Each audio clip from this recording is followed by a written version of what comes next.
صوبائی وزیر ملک نعمان لنگڑیال نے کہا ہے کہ وزیر اعلیٰ پنجاب کی خصوصی ہدایت پر پنجاب حکومت مستحق اور معذور افراد کی بحالی اور انہیں معاشرے میں باعزت مقام دلانے کے لیے متعدد منصوبوں پر عمل پیرا ہے۔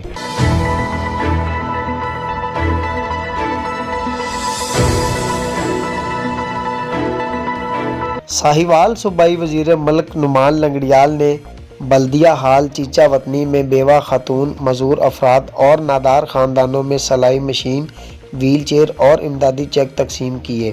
پروگرام کا اہتمام محکمہ سوشل ویلفیئر نے کیا۔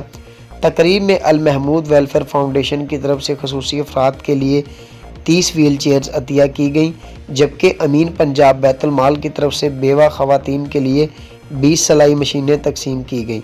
تقریب میں ضلعی بیت المال کی طرف سے 165 نادار اور مستحق افراد میں 15 لاکھ روپے کے چیک بھی تقسیم کیے گئے۔ اپنے خطاب میں صوبائی وزیر ملک نعمان احمد لنگڑیال نے کہا کہ غریب افراد کی کفالت ریاست اور حکومت کی بنیادی ذمہ داری ہے، جس سے کوئی کوتاہی نہیں برتی جائے گی۔ وزیر اعظم عمران خان کے ویژن کے مطابق ملک کے تمام بڑے شہروں میں پناہ گاہیں بھی قائم کی جا رہی ہیں تاکہ کمزور طبقات کی کفالت ممکن بنائی جا سکے۔ انہوں نے المحمود فاؤنڈیشن کی طرف سے 30 ویل چیئر عطیہ کرنے پر خراج تحسین پیش کیا اور دوسرے لوگوں کے لیے مشعل راہ قرار دیا۔